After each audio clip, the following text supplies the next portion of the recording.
नमस्कार दोस्तों, मैं मनु कुमार फिर से आपका स्वागत करता हूं अपने YouTube चैनल में जिसका नाम है मनु कोचिंग सेंटर। आज हम बच्चों 10वीं क्लास के चैप्टर फर्स्ट वास्तविक संख्या रियल नंबर के बारे में बात करेंगे। आपने कक्षा 9 में बच्चों कुछ परिभाषाओं के बारे में पढ़ा होगा, जैसे प्राकृत संख्या, पूर्ण संख्या, पूर्णांक, परिमेय और अपरिमेय संख्या। प्राकृत संख्याएं नेचुरल नंबर। प्राकृत संख्याएं क्या होती हैं बच्चों? गिनती वाली संख्याओं को प्राकृत संख्या कहते हैं, जैसे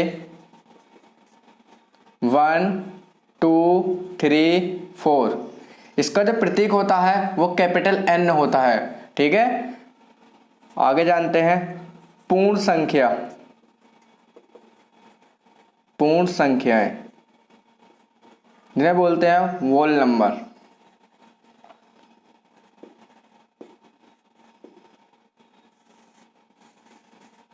तो पूर्ण संख्या क्या होती है बच्चों?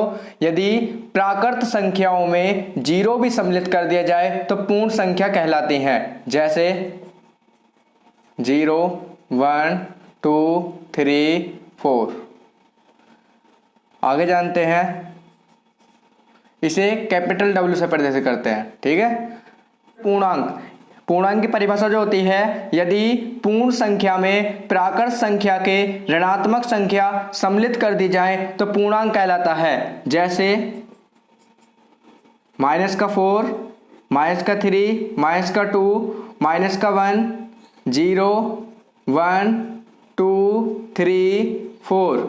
ठीक है, तो बच्चों इसमें एक जानते हैं बात, जो जीरो से बड़ी वैल्यू जो होती है, जो जीरो से बड़े मान होते हैं, उन्हें बोलते हैं धनात्मक पूर्णांक, अर्थात पॉजिटिव इंटीजर।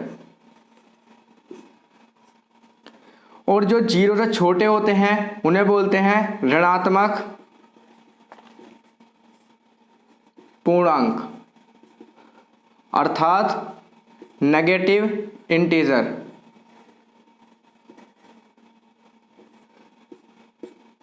ठीक है बच्चों, और जो जीरो होता है, जीरो न तो धनात्मक और न ही ऋणात्मक।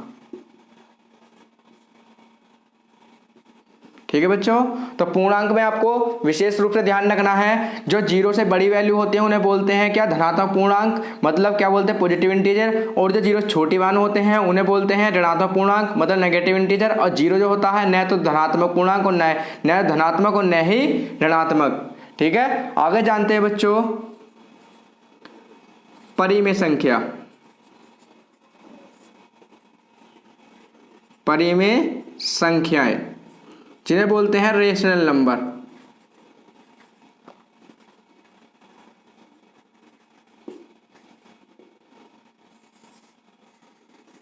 परिमेय संख्याएं, रेशनल नंबर। परिमेय संख्या की परिभाषा क्या होती है? वे संख्या जो P/Q के रूप में प्रदर्शित की जाती हैं, अर्थात Q डज नॉट 0। ठीक है, परिमेय संख्या कहलाती हैं।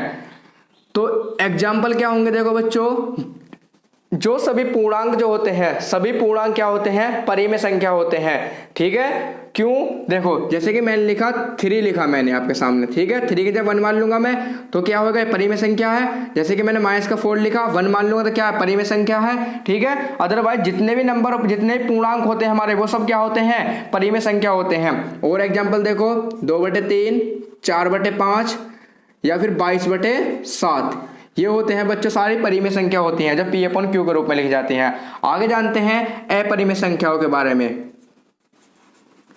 अपरिमेय संख्याएं जिसे बोलते हैं इनरेशनल नंबर।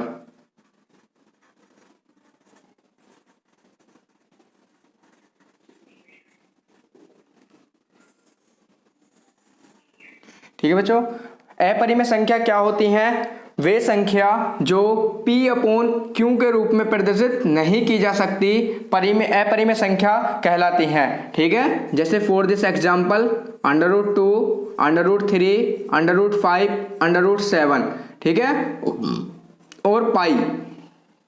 जो पाई होता है बच्चों वो अपरिमेय संख्या होती है, ठीक है, और जो 22/7 होता है वो परिमेय संख्या होती है। अब आप सोच रहे होंगे कि पाई का मान 22/7 होता है, ठीक है, पर बच्चों एक्यूरेट वैल्यू नहीं होती, क्योंकि जो पाई होता है वो P/Q के रूप में प्रदर्शित नहीं किया जा सकता। पाई का मान होता है आपके 3.14, ठीक है, एक तो पाई का मान 22/7 होता है और एक होता है 3.14। तो पाई का मान जो होता है वो 3.14 बहुत बड़ा होता है, ठीक है, तो इसलिए P/Q के रूप में नहीं प्रदर्शित किया जा सकता। इसलिए क्या है, एक अपरिमेय संख्या है, और जो P/Q के रूप में होती है वो क्या होती है, परिमेय संख्या है। तो आपको कंफ्यूजन नहीं होना, पाई क्या है, एक अपरिमेय संख्या है। सबसे छोटी प्राकृत संख्या क्या होती है, 1, सबसे छोटी पूर्ण संख्या क्या होती है, 0, ठीक है। और बच्चों अब देखते हैं, देखो सभी प्राकृत संख्या पूर्ण संख्या होती हैं, क्यों, क्योंकि देखो जितने प्राकृत संख्या के नंबर हैं वो पूर्ण संख्या में आ रहे हैं, ठीक है, और सभी पूर्ण संख्या जो है वे पूर्णांक होते हैं, क्यों, क्योंकि जितने भी आपके पूर्ण संख्या है वो पूर्णांक में आ रहे हैं, ठीक है, और जितने भी आपके क्या पूर्णांक होते हैं वो परिमेय संख्या होते हैं, क्यों, क्योंकि ये P/Q के रूप में प्रदर्शित किए जा सकते हैं। बच्चों वास्तविक संख्या, जो आपके चैप्टर का नाम है वास्तविक संख्याएं, जिसे बोलते हैं रियल नंबर।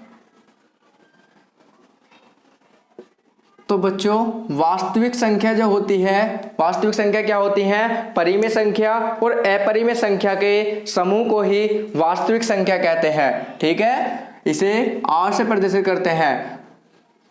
तो कौन सा, जो परिमेय संख्या और अपरिमेय संख्या का समूह होता है उसे ही बोलते हैं वास्तविक संख्या। बच्चों यूक्लिड विभाजन प्रमेयिका, यूक्लिड विभाजन प्रमेयिकाओं को समझने से पहले बच्चों हम प्रमेयिका का अर्थ जानते हैं। प्रमेयिका को बोलते हैं लेमा। प्रमेयिका सिद्ध किया हुआ वह कथन है जो किसी एक अन्य कथन को सिद्ध करने में प्रयोग किया जाता है। इस बात को बच्चों में आप एक एग्जाम्पल से समझते हैं, जैसे कि मैंने कोई धनात्मक पूर्णांक संख्या ले ली, ठीक है, और यहाँ पर आप देख रहे होगे कि 31 जो है बड़ा है 5 से। यदि मैं 5 को 31 से डिवाइड करता हूँ तो 5 6 30, शेष बचेगा 1, ठीक है, तो मैं 31 को लिख सकता हूँ बच्चों 5 × 6 और प्लस का 1। यहाँ पर आप देखोगे तो बच्चों जो हमारा शेषफल होता है वो 0 से कैसा होगा, बड़ा, और हमारे भाजक, जैसे भाजक से कैसा होगा, हरदम ये छोटा होगा। मैंने माना कोई ये दो धनात्मक पूर्णांक संख्या है a और b, और ये यहाँ पर a जो है वो b से बड़ा है। यदि मैं b को a से भाग करता हूँ तो इसका जो भागफल वो q और शेषफल r आता है, ठीक है, तो यहाँ पर r = जो होगा कितना होगा, b × q और प्लस के r। और यहाँ पर जो बच्चों आप देखोगे जो आपका शेषफल जो होता है वो 0 से कैसा होएगा, शेषफल 0 से हरदम बड़ा होगा या उसके बराबर होगा, और हमारे भाजक यानी कि b से कैसा होगा, छोटा होगा, ठीक है। और ये जो आपके सामने बच्चों कथन आया है, ये जो कथन है यही क्या है, यूक्लिड विभाजन प्रमेयिका। बच्चों दो धनात्मक पूर्णांक a और b दिए रहने पर ऐसे अद्वितीय पूर्ण संख्या q और r विद्यमान है कि r = b × q प्लस के r। जो r होगा बच्चों वो 0 से बड़ा होगा या उसके बराबर होगा, परंतु b से छोटा होगा। बच्चों यूक्लिड विभाजन एल्गोरिथम, यूक्लिड डिवीजन एल्गोरिथम। तो बच्चों एल्गोरिथम का अर्थ जानते हैं, एल्गोरिथम होता क्या है, ठीक है, किसी भी समस्या को हल करने के लिए अपनाए गए स्टेप या चरणों की श्रृंखला को एल्गोरिथम कहते हैं। बच्चों यूक्लिड विभाजन एल्गोरिथम का प्रयोग जो किया जाता है दो धनात्मक पूर्णांक संख्याओं का HCF या मैं से, जिसे हिंदी में बोलते हैं महत्तम समावर्तक, ज्ञात करने के लिए यूक्लिड विभाजन एल्गोरिथम का प्रयोग किया जाता है। मैंने माना धनात्मक पूर्णांक c और d है। यहाँ जो वैल्यू है बच्चों वो c का मान बड़ा है किससे, d से। यदि मैं d को c से डिवाइड करता हूँ तो मैंने माना इसका भागफल जो है वो q और शेषफल r आता है, ठीक है। तो हमें क्या चेक करना है, सबसे पहले यहाँ देखना है ये प्रक्रिया, यहाँ पे अगर इसका शेषफल 0 हुआ तो भाजक d और c का HCF d होगा, ठीक है। तो पहला स्टेप जो आएगा वो c = क्या लिख देंगे, dq प्लस के r, ठीक है। प्रक्रिया तब तो चलेगी जब तक ये शेषफल क्या आ जावे 0। यदि शेषफल 0 नहीं है तो हमें फिर से भाजक d को भाग करना है, ठीक है। हमने माना इसका जो शेषफल है, भागफल है सॉरी, क्या आ गया वो Q1 और शेषफल आ गया R1। ठीक है, अब यहाँ भी बच्चों हमें देखना है कि इसका जो हमारा शेषफल आया है, अगर शेषफल 0 है तो भाजक R D और Q का HCF क्या होगा, R होगा। ठीक है, उसके बाद बच्चों और यदि हमारा शेषफल शून्य नहीं है तो हमें फिर से क्या करना है, भाजक R से डिवाइड करना है इसे। तो हमने माना ये जो प्रक्रिया चलेगी बच्चों, जब हमारा ये शेषफल 0 आ जाएगा तब जब हमारा शेषफल 0 आ जाएगा, जो हमारा भाजक होगा R1 वो किसका होगा, HCF होगा, तो यहाँ तो पूर्णांक संख्या होगा। एग्जाम्पल के माध्यम से समझाऊंगा, तो चलते हैं एग्जाम्पल की तरफ को। 4052 और 12576 का HCF यूक्लिड विभाजन एल्गोरिथम का प्रयोग करके ज्ञात कीजिए। तो बच्चों हमें दो संख्या दी थी, 4052 और 12576। ठीक है, तो यहाँ आप देखोगे कि 12576 जो है बड़ा है किससे, 4052 से। तो हमें डिवाइड करना है, क्यों, क्योंकि इसका HCF ज्ञात करना है यूक्लिड विभाजन एल्गोरिथम से। तो हम भाग किससे करेंगे, जो छोटी संख्या वो हमें कहाँ रखनी है, बाहर, और बड़ी संख्या रखनी है अंदर। 576 अब भाग करते हैं बच्चों। देखो तो ये पहले हमें इतना चलाना है, इससे कम चल जाओ, ज़्यादा नहीं होना चाहिए, तो 3 बार चलाओ इसे। ठीक है, 3 दूनी 6 और 3 पंजे 15 को 15 आ जाएगा यहाँ पर, क्योंकि 0 और 3 चौक 12। तो कितने बचेंगे यहाँ पर, 420। अब देखो बच्चों यहाँ पर शेषफल हमारा क्या है, 0 नहीं आया ना, तो पहले चरण क्या आ जाएगा, यहाँ लिखेंगे यूक्लिड विभाजन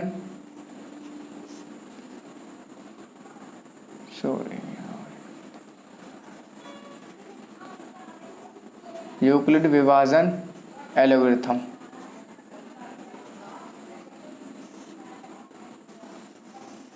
ठीक है, तो यहाँ पे लिखते हैं, देखो फर्स्ट चरण इसका, पहला चरण क्या आएगा इसके अंदर, देखो 12576 इजिकल टू कितना आ जाएगा यहाँ पर।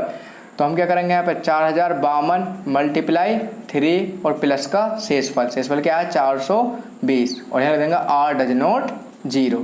ठीक है, अब आगे करते हैं, शेषफल जब 0 आ जाएगा तभी हमारा क्या हो जाएगा, HCF ज्ञात हो जाएगा। तो अब भाग करेंगे किसे, 4052 को। तो ये कितनी बार चलेगा आपका, ये चलेगा 9 बार। ठीक है, 0 आ जाएगा, 9 दूनी 18 को 8 का हासिल लगा 1, 9 जो 36 और 1 37।